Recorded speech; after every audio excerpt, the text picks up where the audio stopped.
Welcome to the Glynn Academy Coaches Show with head coach Rocky Hidalgo.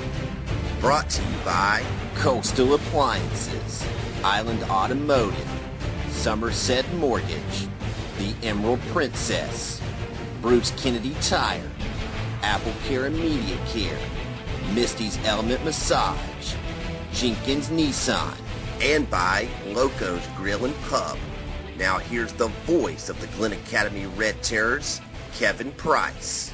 Welcome to the Glynn Academy Coaches Show with head coach Rocky Hidalgo on the Bishop Media Sports Network. I'm Kevin Price. We're on location at Loco's Grill and Pub. We are here each and every Sunday night at 6:30 for the rest of the season. This segment of the Hidalgo Show is sponsored by Island Automotive, Coastal Appliances, The Emerald Princess, Somerset Mortgage, Bruce Kennedy Tire, Apple Care, Immediate Care, Misty's Element Massage, Jenkins Nissan, and, of course, Loco's. Now with us, the head coach of the Glynn Academy Red Terrors, Coach Rocky Hidalgo. Coach, welcome aboard once again. How we doing? Good. And, Coach, obviously a good win Friday night, 35-14 up at Effingham. The Red Terrors go to 5-3 on the season. Most importantly, you are now 4-2 in the region, still tied for that third spot in the region standings with rival Brunswick. But, of course, if the playoffs were to end today, you would get the number 3 seed. The Pirates would be the 4th seed based on that city championship victory back in Region 2 or in Week 2. But, Coach, just a good, solid win Friday night. I heard you before we got on the air. You had some of your best practices all week and probably played one of your most complete football games of the season. Yeah, I don't think there's any doubt it was our best game that we played all year. And that's kind of what you want to. We have 2 games left. We've got the playoffs coming around. You want to play your best football, and we've got to build on that. That has to become the norm. And really, Monday was probably the worst practice we had all year. And I got on the kids good. And after I went back, I really got on the coaches, and I challenged our coaches to coach better. And I said, our kids will follow our lead. And so we have to do it, not just our coaches, just myself and everybody from the top down. We didn't do a very good job Monday. We went out and we coached great practices on Tuesday and Wednesday. Our kids practiced best. There was the 2 best practices we had of the year. And I think it showed Friday night. We've got to make sure that we go on, and that becomes the norm, and that becomes how we do everything. And that's my job as a coach. I found myself, I was frustrated because I was not doing a particularly good job with our coaches, and it showed with the performance of our players, and hopefully we'll continue on and be more consistent because of it. Well, there's some things that showed up in the stat sheet that I think might have been a product of the good practices, and those are the areas where I want to start. One was the balanced offense, 196 rushing yards, 136 passing yards for 332 total. And in the run game, I think you had about 8 ball carriers, and 4 of them had over 30 yards apiece, and just pretty good balance, though, between the run and the pass on offense. Yeah, our goal is to get we want to be able to run the ball in 4 or 5 different ways, and you saw that Friday night. I mean, obviously, we put Adrian Cross over there on offense. It's something we had been wanting to do. But with the adjustments, with new offense, new defense, we felt like there for a time we had to get guys on one side of the ball to eliminate some of the errors. And Adrian had really gotten comfortable over there on defense. We felt like we could bring him to the offensive side of the ball. I think you saw Zach Lamper play his best game, and he really made great decisions with the football, threw the ball on time, and he did a lot of good things Friday night. I'm really pleased because he's worked his tail off. I think you saw our kids, we played harder. We were more consistent. I think going into that game, we had very few plays where we had 11 guys giving great effort and doing the right thing. And I don't know what our percentage was, but it was much higher Friday night. I think we really tried to block on the perimeter, which is why some of our running plays went from 6 yards to 20 yards. And we were able to get that block on the second level, spring guys for bigger gains. So it was a team effort all the way around. And I'm proud of the way the kids showed up and played and the way they executed. This is the Glynn Academy Coaches Show with head coach Rocky Hidalgo on the Bishop Media Sports Network. And Coach, you did tell me last week that you were going to work Adrian Cross into the offense, and you didn't wait any time to do it. You put him in on that first possession. He had several good runs, including a 12-yard run for the touchdown to cap that drive. But along that line, was some of his plays or even that opening drive just scripted in general because you were real sharp and crisp? It was like everybody was on the same page. We script our first plays. We script plays to see how the defense is going to align. But I think it was really our kids were ready to get back on the field after being off a week. I think there was a certain energy with our team. We had 2 really great practices, and we were just ready to play the game. I mean, I felt it, in the bus ride over in the locker room. We mentally were prepared to play. And another thing that showed up that's probably a product of that is the turnovers and the penalties. No turnovers. I don't even think you put the ball on the ground and even came close to getting a pass intercepted. And fewer penalties, I think maybe 5 or 6 for about 60 yards. So definitely progress made in both of those areas. Yeah, and I think our penalties, we had a couple aggressive penalties defensively. We had one, a pass interference call that, I don't necessarily agree with. I think our kid made a great play, but it was a bang-bang play. It is what it is. Not to criticize the officials. It happened so fast, but I would not coach our kids to do anything differently there. So, for the most part, I was pleased with the way we played. I think we played smart football. We looked like we had been coached to go out and play smart football, which it was a relief for me. And Coach, you had the shutout going until until the fourth quarter, 28-0. Of course, you did the same thing a couple of weeks ago against Bradwell and lost the shutout. But again, you had some fresh faces and some clean jerseys in there. And for you, the most important thing was that those kids got playing time more so than preserving the shutout, as we talked about before. Yeah, look, I love shutouts, but it's one of those things where if you're up 28-0 and you lose Cordero Stout to maintain a shutout, that's not a victory. So we want to get some young guys in there. We want to get our starters out of the game, let young guys play, get some experience, because somebody might get hurt and they've got to go in and play. So, I learned a long time ago. Ed Dudley told me one time we were it was my first year as defensive coordinator. I forget who we were playing, but I put the starters back in to preserve a shutout, and he looked at me and goes, "You're going to feel real stupid if Zach Maloney breaks his leg out there and we're up 42-0. And I was like, "You're right, Coach." And I took him out. And I've never worried about shutouts ever since. It's just stats. Stats don't matter. And for our kids, I know they want a shutout, but it's one of those things. I'd rather preserve the health of our team and get some guys to play. Of course, going back to the start of the game, their quarterback, P.J. Brown, took a good shot. I thought he got hit around the chest, but it looks like he was holding maybe his shoulder, and I'm sure it was some kind of shoulder injury. But he was lost for the game. He did try to come back in, and obviously they were handcuffed from that point on. Did his loss change the way y'all approach things defensively at all? I know the Bartley kid basically moved from running back to quarterback. Maybe you could call it just the fact that he was taking snaps in the Wildcat formation all night, but y'all probably saw that on film and were probably prepared for that anyway. Well, it was one of those things. We didn't really do anything differently. It was kind of the same stuff. They did lose a threat, obviously. I'm sure that impacted them. On the bright side and defensively, it was probably the most physical game that we had played. I think we ran downhill and tackled really well from the second level. It was the first time that I saw that from our kids, and we had been challenging them to do that. Defensively, you want to be a tough, hard-nosed defense. You've got to run downhill and tackle, and we did that Friday night. All right. Well, there's more to come here on the Rocky Hidalgo Coaches Show on the Bishop Media Sports Network. Right now, these words from our sponsor. For all of your automotive repair needs, visit Island Automotive, 1950 Demery Road, across from the fire station on St. Simon's Island. They're a family-owned and operated business that has been delivering great service not only to St. Simon's, but to all of Southeast Georgia for over 25 years. Your complete auto repair and auto detailing facility. Online at islandautomotivecenter.com or at 912-638-0888. And go Terrors! Coastal Appliances is your one-stop shop for Whirlpool washers and dryers, Whirlpool refrigerators, and so much more. Coastal Appliances offers free delivery and service after installation and have also been in business for over 30 years. 4727 Altama, next to Sonic, and on the web at appliancesbrunswickga.com, or give them a call at 912-267-0132. Coastal Appliances, Glynn County's only specialty appliance store.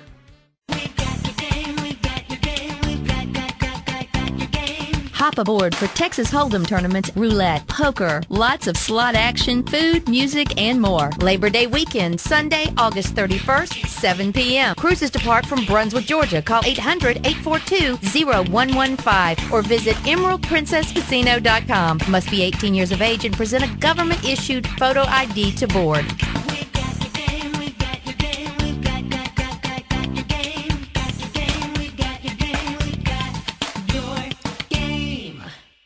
I'm Jenkins Nissan. I'm Jenkins Nissan. I'm Jenkins Nissan. I'm Jenkins Nissan. I'm Jenkins Nissan. I'm Jenkins Nissan. I'm Jenkins Nissan. I'm Jenkins Nissan. I'm Jenkins Nissan.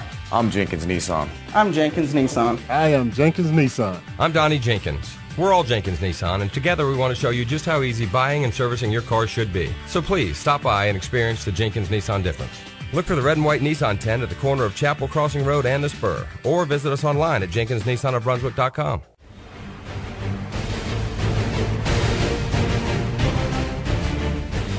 Welcome back to the Glynn Academy Coaches Show with head coach Rocky Hidalgo on the Bishop Media Sports Network. I'm Kevin Price. We're on location from Loco's Grill and Pub here on St. Simon's. This segment brought to you by Island Automotive, Coastal Appliances, Jenkins Nissan, and the Emerald Princess. And, Coach, of course, Statesboro coming up this week at home.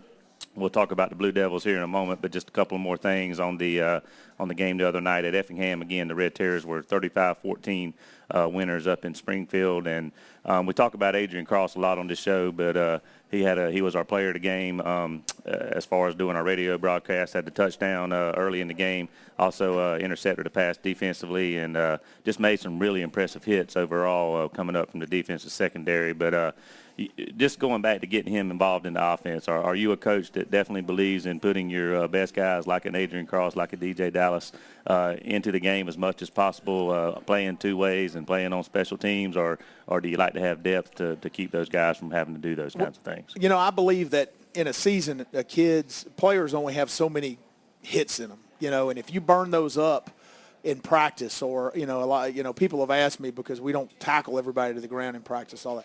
I don't believe in doing that, because I think what it does is wears your team down. And I've done this long enough and coached on teams that play 14 games, 15 games, that I know it's hard. I mean, it's a grind, and I want our team ready to play now.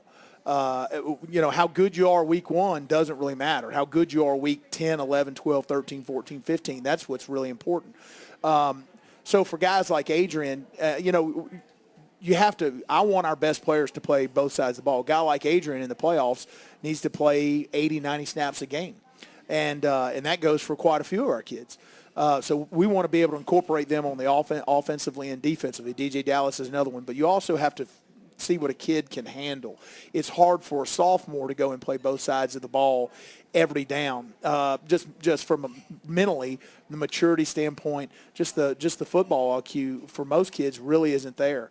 So you see Adrian has really made a big adjustment. We'll start to bring DJ along because he's no longer a sophomore. He's been playing all year long on offense, a little bit of defense. We'll start to bring him more and more defensively as we move forward. But we want our best players on the field. I grew up where everybody played both sides of the football. That's kind of how I was trained. I think you can do that and run a successful program. It's great if you've got enough players that you can totally two-platoon. It's awesome. But the problem is if you lose a guy, his backup isn't the third best guy. He's usually the fourth or fifth because the next best guy is playing tailback or wide receiver. So, we want our guys to know what to do on both sides of the football. But I think it's a big wear and tear thing that, we want to try to get them out when we can on offense and defense, limit the number of reps that they get, number of hits they take throughout the season, and this time of year really start building them toward being able to play 80, 90 snaps a game with our best players. Yeah, that sounds like a great philosophy. Coach, one place you do have depth is in the kicking game with your kickers and punters, and of course Seth Carroll is out right now with a stretch fracture. But I think sometimes we take that area of the game for granted. But you're blessed with some depth as far as your kickers go, for sure. Yeah, Scout Churchill's come and done the place kicking duties, and Banks Entwistle's done all the punting and kickoff duties, and they've done a good job. And there's always some growing pains when you have new guys in there. They're young guys. But both of them have gone in. They've held up, and they're learning. The great news is both of those guys are back next year. We hope Seth, we're going to try to kick him a little bit this week, and hopefully he'll be back this week because Seth he's done a great job as a punter and kickoff guy, and he's got a big leg, and we'd love to have him back out there. But, we're comfortable with our kickers. I think they continue to get better every day, and I think you saw improvement from last week to this week, and I think you'll see improvement next week if Seth isn't able to go.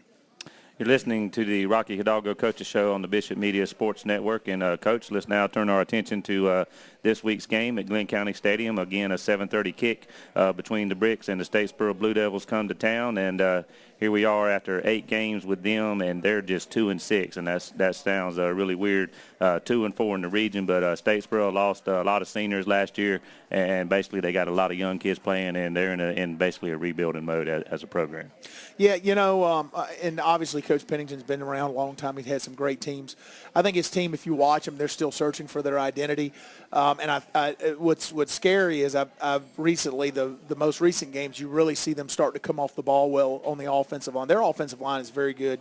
They've got some very capable backs. They've kind of been hamstrung a little bit with turnovers.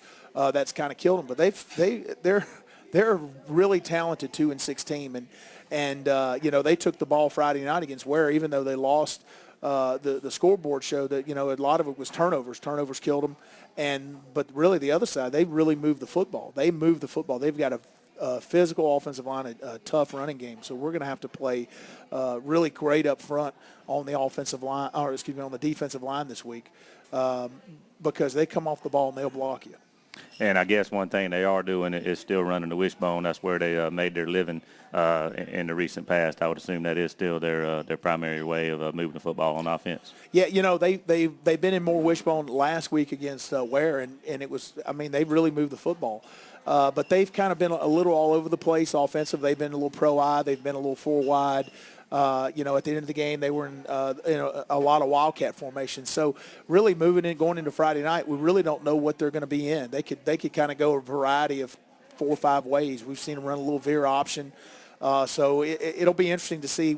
Part of it is we're just going to have to prepare our kids to go play a little bit of everything and make some adjustments Friday night when they show up. But it's kind of scary not knowing what they're going to do Friday. And the other side is just to watch them come off the ball and see the tailbacks that they hand the football to. There's a lot of ability. There's a lot of potential there. And switching over to their defense, what are they based out of, and anything that concerns you about facing their defense? Again, they're usually in a 4-down lineman, but they'll jump in some 3-down. We've seen them so much against wing T teams and option teams that it'll be interesting to see what they do against us against 4-wide. We're so much of what we do is based in the spread, and we've got a couple of tapes of them doing that from this year and in the past, and they do a little something different each week. So again, we've kind of got some ideas what they might do, but really, I don't think there's any definite how they're going to line up on defense. And then, obviously, we talked about Seth Carroll injury-wise, and you mentioned that you were hoping to get him back some this week. How did you come out of the Effingham game the other night as far as injuries go?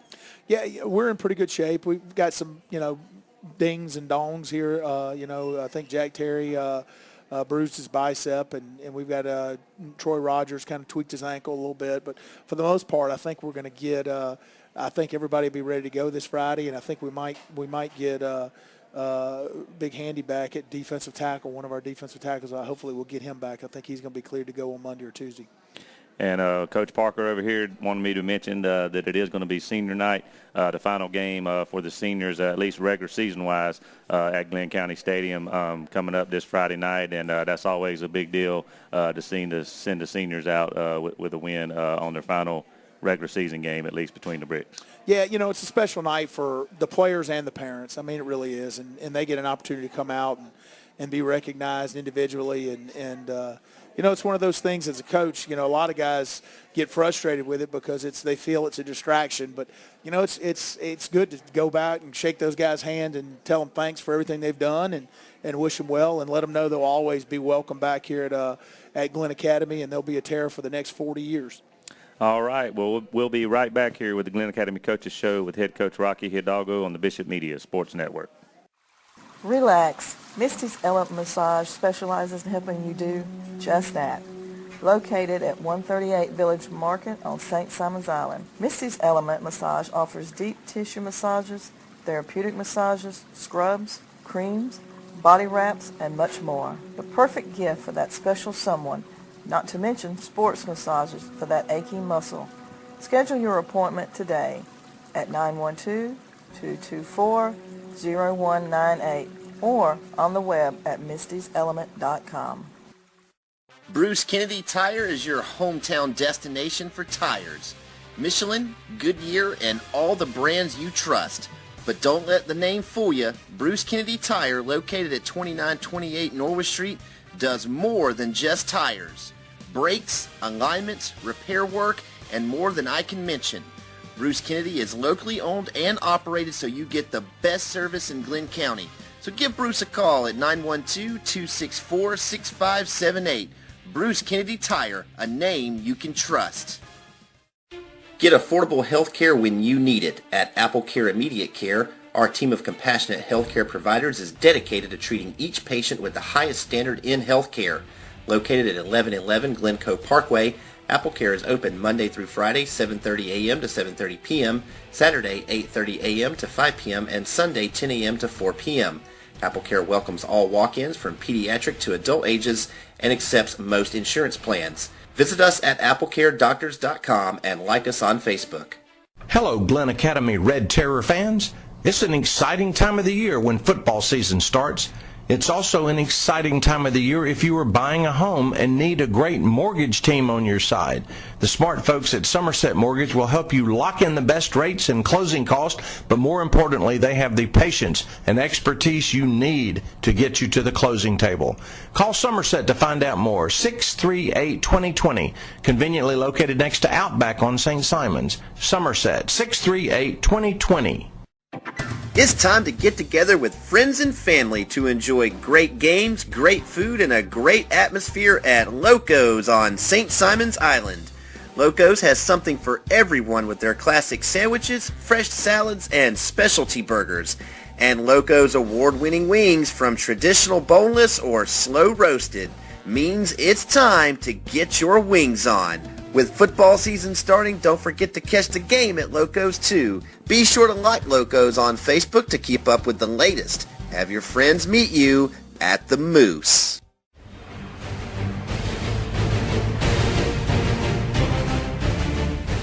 Welcome back to the Glynn Academy Red Terror Coaches Show with head coach Rocky Hidalgo on the Bishop Media Sports Network. I'm Kevin Price. We're on location at Loco's Grill and Pub on St. Simons. This segment is brought to you by Misty's Element Massage, Bruce Kennedy Tire, Apple Care, Immediate Care, and Somerset Mortgage. And, Coach, last segment of the night, we'll talk about a little bit of this and that.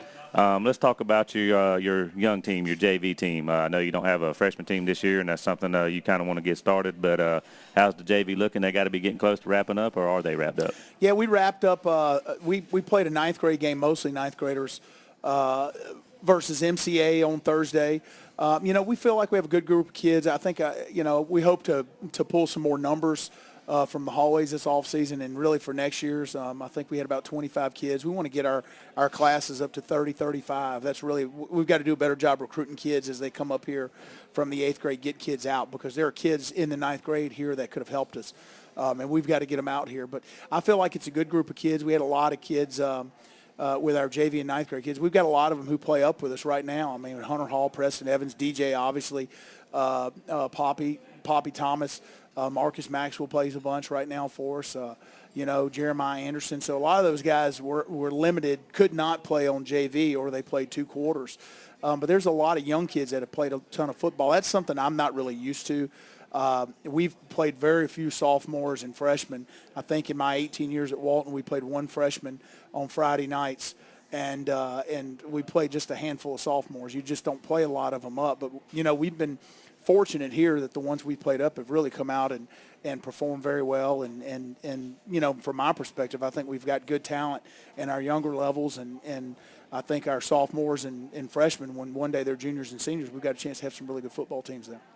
And, of course, I'm assuming those guys will stay out and continue to practice as long as you stay alive, and by doing that, they get more reps, not only just on the fundamental stuff, but I'm sure a lot of those guys run the scout team offenses and defenses. So now that their season is actually over, will they do more of that kind of stuff for you in practice than maybe what they normally would during game week? Well, they've been doing that all year long, and we want to do that. We want to coach our kids while they do scout team. For many of them who play, our freshmen at least, who play winter sports, if they play a winter sport and they're a freshman and they're not in the two deep, I'll let them go out and go play basketball or wrestle or something so they can get started on their winter sports. I'm a big believer in kids need to play year round, and I want them to be involved with that stuff. I don't want them to miss, 5 or 6 weeks of their winter sport if they're just a ninth grader. Let them go out there and play it. But as long as they're doing something, I'm for that. But if it's a kid we need, we'll keep them out. But I think the majority of our kids will stay out with us. We'll continue to practice and keep working scout teams and keep getting coached by our varsity coaches. This is the Glynn Academy Coaches Show with Coach Rocky Hidalgo on the Bishop Media Sports Network. And, Coach, just recruiting, anybody getting any serious looks, any more looks? How many guys are you expecting to maybe sign in February come signing day? It'll be interesting. And really the recruiting season for most of our kids will start sometime probably the next 2 weeks. This is – everybody hears, when people think about recruiting, they think of the Georgias and Alabamas and Floridas, but there are 500 other schools other than those 117 big schools that do the majority of their recruiting from November through February. So we'll start getting it, and a lot of that we've already done some of that, sending out video and trying to get in touch with coaches. But we'll get coaches in here starting really at the end of their football season. We've talked to a lot of Division II and Division III guys whose season's going to be winding up the next couple of weeks. They'll be coming in. We have a lot of guys that have opportunity, I think, to go off and play small college football. And I played small college football at Rhodes College. Look, I would have loved to have played at LSU, but I would not have trade the experience that I had for anything in the world. I had some of my best friends I met there. I had, some great experiences and did some things that guys, people who played at LSU's and Alabama's, I can't say my experience was like theirs, but they'll never be able to say theirs was like mine.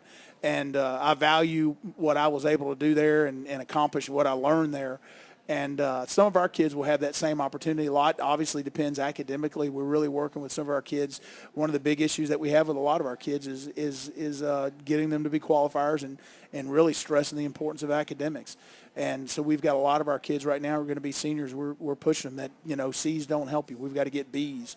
So we're working on that transcript, and hopefully we can get some of those guys with some A's and B's and get them in, make them qualifiers and find some opportunities for them. But I think you'll probably see, I think we've got a chance to get 5 or 6 guys slotted somewhere and get a chance to go play college football.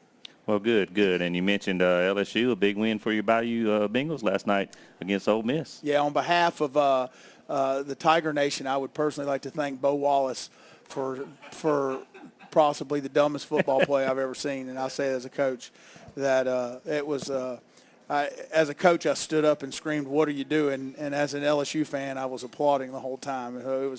It was interesting, to say the least. But it was a great win. It was one of those games that I think if you watch LSU, they've really improved. They've got a young team. Defensively, they're playing lights-out defense. And obviously they're struggling with their quarterback play. Their offensive line's playing well. They're really running the football.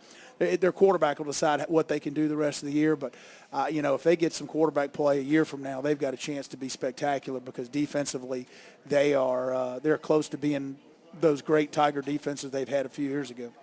Now, kind of a question related to that. A lot of coaches on the weekend, once their game's done and they've done everything with their team, some of them like to watch college football, or maybe they're off on Sundays instead and work on Saturdays and they watch pro football. Or are you a guy that likes to watch, or do you try to get away from it and wait till Monday comes around again, other than working on Glynn Academy? Yeah, Saturday is my day with my family. I generally can't sleep after games. I'm just too keyed up emotionally, so I'll usually go home and I'll put the game on and watch the game until I fall asleep. And I'd say this, I'm not 3 or 4 in the morning. And my son usually wakes me up. My 3-year-old wakes me up about 6 by kicking me in the chest somewhere. If I'm lucky, he kicks me in the chest. And so I wake up about 6:30 at Saturday and have about 12 cups of coffee. And I ask my family, I literally look at my kids and tell them what do they want to do.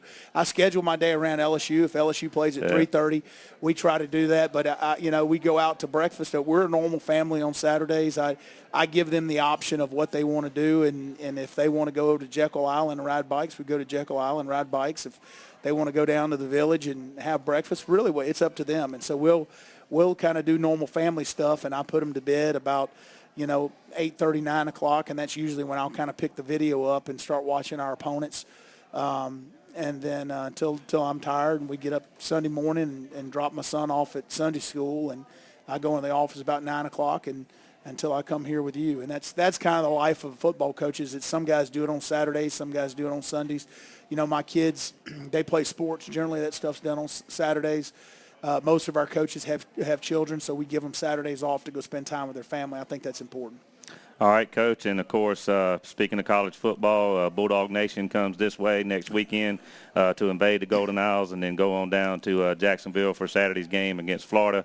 I know you were around a bunch of Bulldog fans in the Atlanta area, but this place will be swarming with them next weekend for sure. You'll be playing a football game on Friday night while they're all out having a lot of pregame fun. But everybody's going to make a prediction on the game, so I'll get you to predict it too. Georgia with or without Gurley, Florida with Muschamp, I guess. Give us a prediction. I'm really looking forward to seeing this place because everybody talks about how busy it's going to be Georgia-Florida weekend.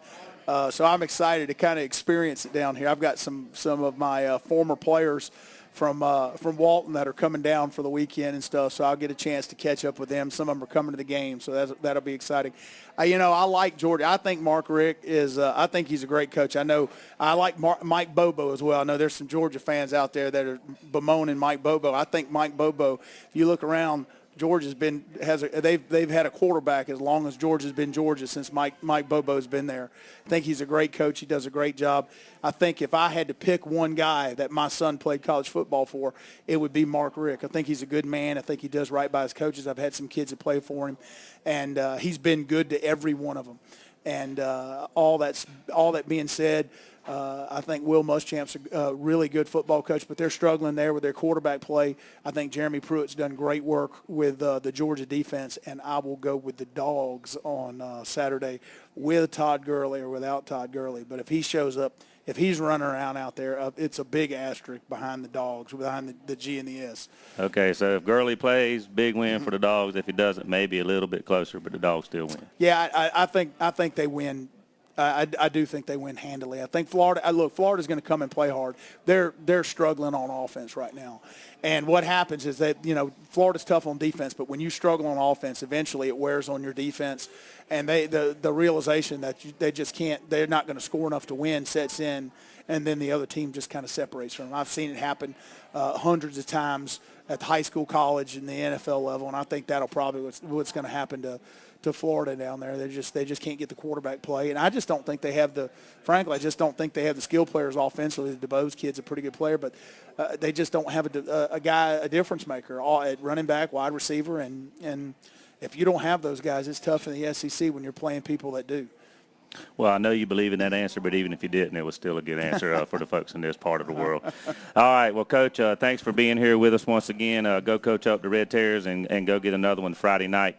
Thanks to everybody as well for tuning in. This has been the Glynn Academy Coaches Show with Coach Rocky Hidalgo on the Bishop Media Sports Network. Come on out to Loco's Grill and Pub each and every Sunday night at 6:30 for the Coach Hidalgo Show. I'm Kevin Price signing off. Thanks, everyone.